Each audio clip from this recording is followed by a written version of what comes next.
was struggling at holding any job. Like, I was just drinking, you know, staying at my mom's, like, you know. I was like, all right, what do I love? Music, boom, okay, gonna try this music thing. I don't know, I just dropped out of school and just started making music. Like, my parents hated that shit. My dad was like, why the fuck are you leaving your job that's $22 an hour, you know, like, for nothing? You're not even making any money, like.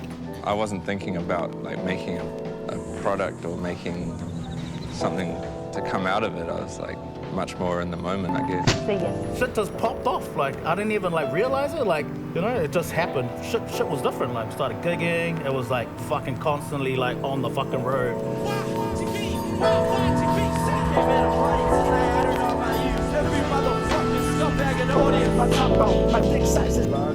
It was like being on a really expensive holiday, but you've got no money and you're in a basement. Then all the bad things that goes along with making music.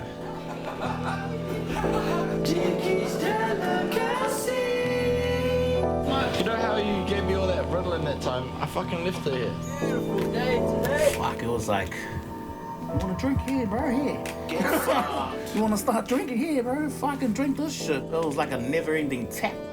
I didn't give a fuck, bro. Like, it was just sort of, yeah, it was balls to the wall. It was mean. Like, I just wake up one day, the Prime Minister's talking shit about me on the front page. Like, what the fuck is that? Like... They turned up on the red carpet with a goat that then managed to leave itself or whatever on the red carpet. Homebrew called you the big C. They used the C word last night. These people are idiots. That was messed up, bro. It was cool to be a starving artist and a bit useless. And, you know, like, we had, like, Kurt Cobain and all of our idols were drug addicts. Being broke when you're young is nothing. There was no responsibilities back then, and all I'd really need was food. I didn't even really need a place to stay because I was just sleeping on floors most of the time. When I'm drinking and partying a lot harder than a lot of people say they do, everything I'm supposed to be doing are all building up and, like, creating that fucking grey cloud, and, like, I'm just running from it. But it was, like, kind of toxic and, like, really not what, as a person, what I'm about. I think I just got caught up in all the hype and all the fame and all the parties and the drugs and the booze, like, you know. I would put myself in certain situations that were mentally and physically probably not safe, but so I could write about it, which is really fucking dark and fucked up, but that's the truth of it. Not feeling good about nothing. I can channel this pain into art. This is what I thought artists were supposed to live like.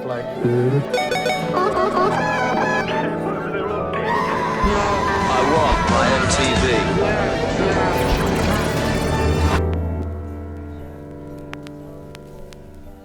Ooh. La la la la la la. You like this one? This is a certified banger, this one.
Yeah, get up at 5, jump in the truck, probably normally drive about half an hour to Mahi with a bunch of blokes that are into rugby. Quincy slaps me on the face. Get up, deda, play. And then we'll play some games, do the alphabet, count some numbers. watch some songs, breakfast, and then I go and write. I try to treat my job like a 9 to 5. I work for my old man, setting up canopies and marquees, so I'm out and about in a truck all day. Finish work at 4, sit in another hour's traffic home.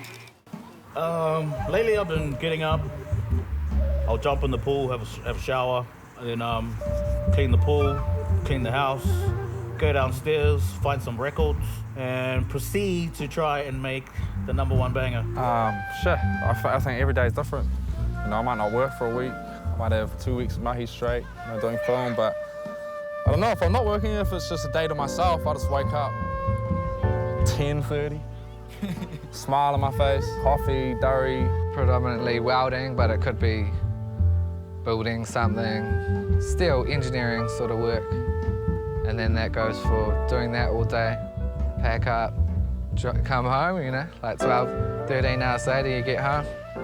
Man, I wake up every day, look at my girl like, damn, I'm fucking lucky. Like, look at my house, like, damn, I'm lucky. Like, the work I'm doing, damn, I'm lucky. Like, yeah, man, the mundane shit's the best. I do admin and accounts for a company that moves animals overseas. So I get to work with my friends and see animals and, you know, like I got a very lucky setup in terms of employment. Even though I've cracked it, like, on my job, like, I have a good job that I never thought I'd have, sometimes I'll just be doing it and I'll just be like I feel like I'm giving up on my dreams, like, by doing this and not, like, making the work that I want to be making. Sometimes I wish I could just cope with that. And it's like good pay, I get all my shit covered, and I still wake up in the morning sometimes and I'm like, why? Just why? Why am I doing this? Why? Even when it's your friend, it's like, why am I fucking putting pets on planes to Germany? Like, why am I doing that?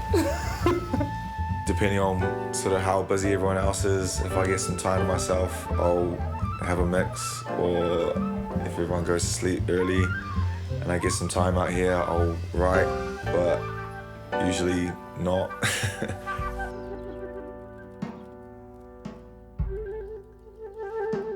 It gives you cognitive dissonance, bro, because one day you're at home trying to be a good family man. The next day you're on tour trying to be a good entertainer. Those two, they're totally different things. They don't help each other. So you gotta, like, be able to wear two hats. I had to give up kind of on a dream, I guess. Give up or grow up, I don't know. It sounds sad, but it's not, you know, because it's like, I have a good life. Like, my identity was so wrapped up in being an artist, and, like, that's how I found value in myself. And so, like, making a conscious decision to step away from it was, like, you know, arguably one of the hardest for me. But I feel like in some way, perhaps art was, like, hindering my personal growth. I had some massive learnings around putting my art before things that should have meant more to me.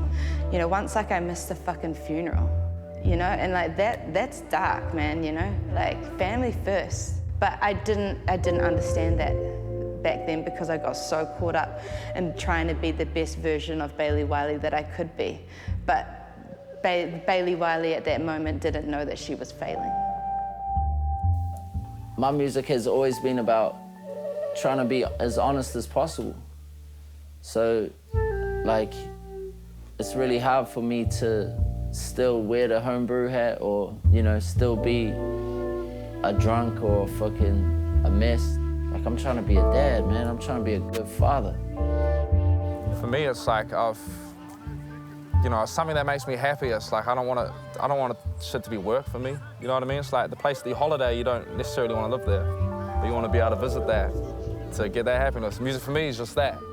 Yeah, nothing's really changed, really. Like, I'm just more aware of what I'm actually trying to do in life than before, where I was just like, I'm just gonna be a beat maker. But, like, now I'm like, I'm gonna produce. Like, you know, I'm gonna be a producer. Yeah, beat maker's a beat maker. Producer is a producer. To be a musician for a job would mean I'd have to do it all the time. And, like, I don't want to do it all the time. I don't want to focus on it that much. I have things that are more important in my life, you know? having a job feeds my family and puts a roof over our heads. So yeah, it's not something I could like run away from for selfish reasons to make music. Like, I'd throw music out the window before doing that.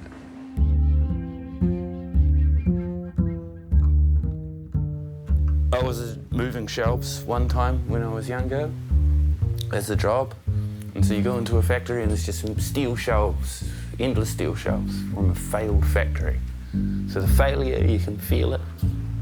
The steel doesn't radiate joy. And each shelf you have to take off, you know how to dismantle a shelf. And then you carry all the things and the metal sheets pinch your hands and all the bullshit that happens about it. It's so boring and depressing and endless. And it destroyed the supermarket to me because now I know everything, all of that misery, all of the cereal boxes and all of the juice and all of everything, every single thing is actually in the vessel of it, actually really sad creature that I move around. And so now when I know where the nuts and bolts are, my reaction to the exciting building is more of a depressed one.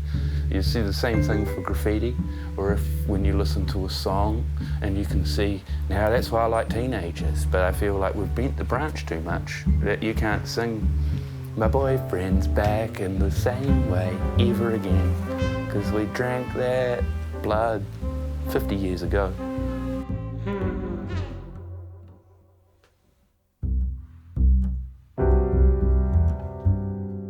Yeah, that's kind of funny because I sent you this audio message yesterday, so I'll do it again now.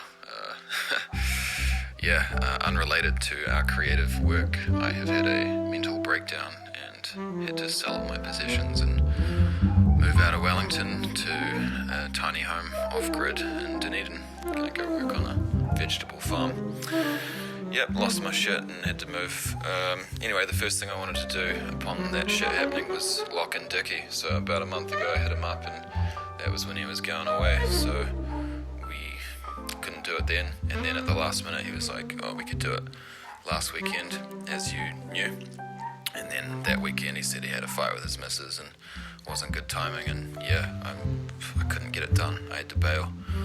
I'm just like fresh out of Wellington, so really fucking gutted about that. Really fucking sorry. Hope your phone's okay, hope your health's okay, hope your mind's okay, I love you.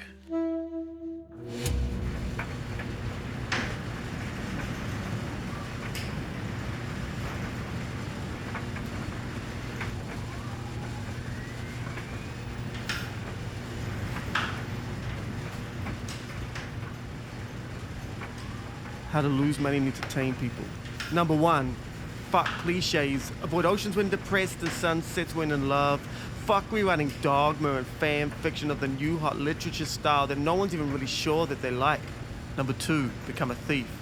Break into poets' houses and rip pages from their notebooks. Eavesdrop on the homeless. Catch the bus and record conversations of people breaking up on their phones. Fill in the blanks later. Rewrite your favorite film as a haiku. Hang a possum trap over your bed and dissect dead dreams every morning. Number 3, make peace with dying poor. Advertising executives are not creatives, it's like calling landlords architects. Refrain from middle-class dreaming, centralist politics, anemic blood money, bankrupt institutions preaching painless pragmatism, academics with isolationist theories, unintelligible essays stapled to unreadable poems. They are all graveyards. Number 4, celebrate failure. Buy balloons and cake and illegal fireworks. Make cut-up poetry from rejection letters and post them back to the dead-eyed bureaucrats who sent them. Take risks, gamble everything and pray to whatever God will listen that it works out. Walk away laughing when it doesn't. Befriend your mistakes and follow every stupid idea to its illogical conclusion.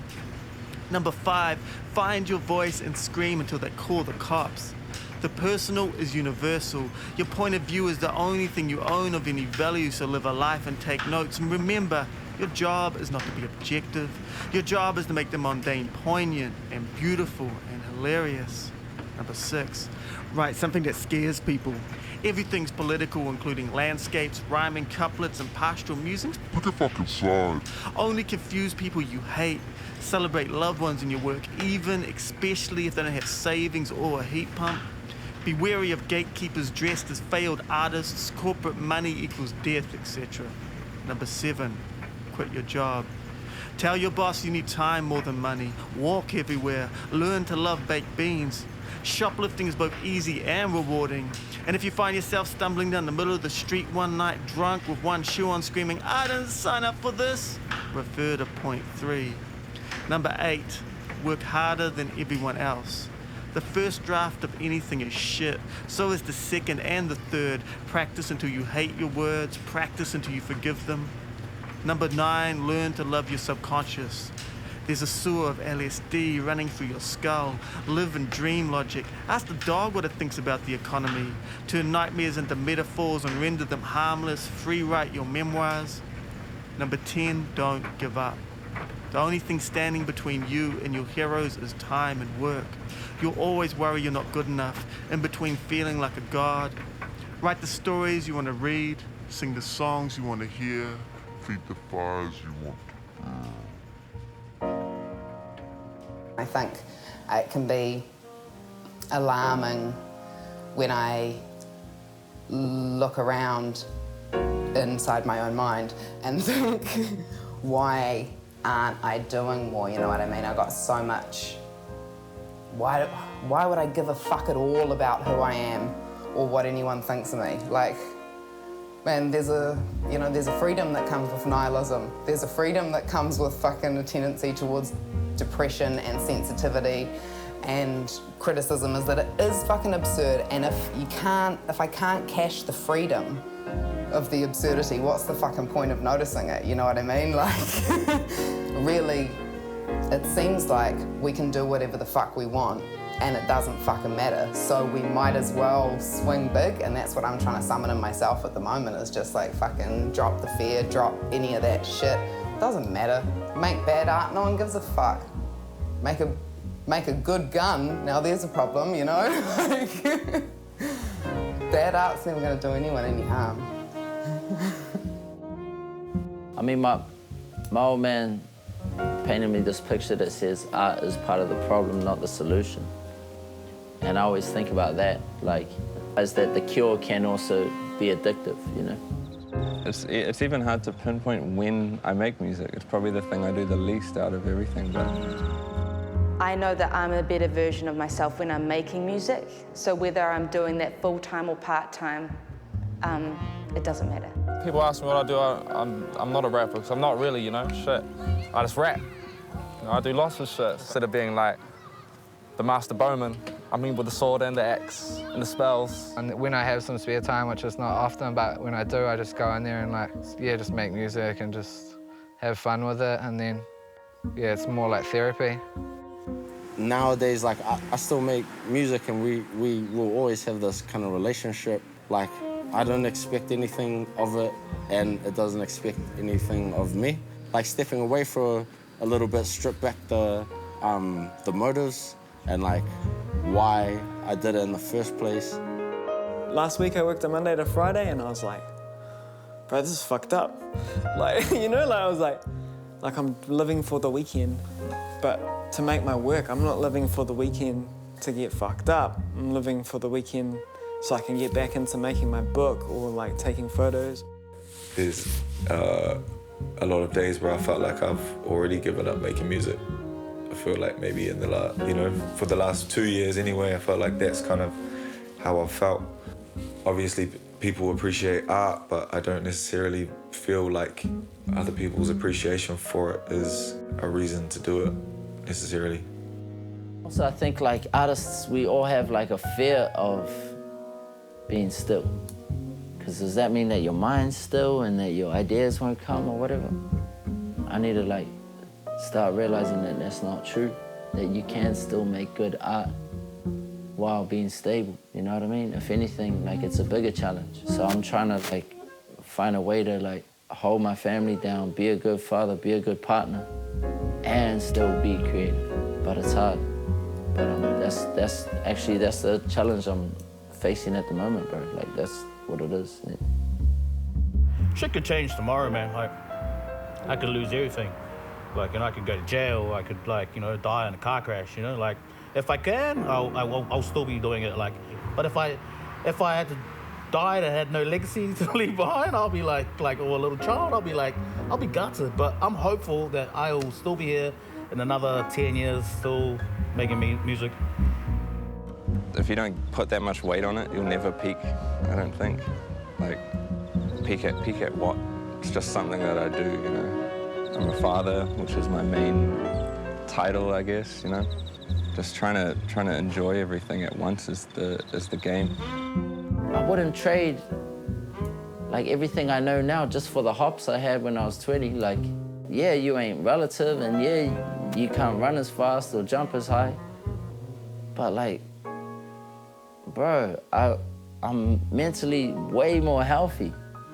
You know what I mean? Like, I've fucking battled a lot of demons, man. Like, I'm starting to figure my shit out, you know? And I don't really give a fuck if anyone hears me anymore.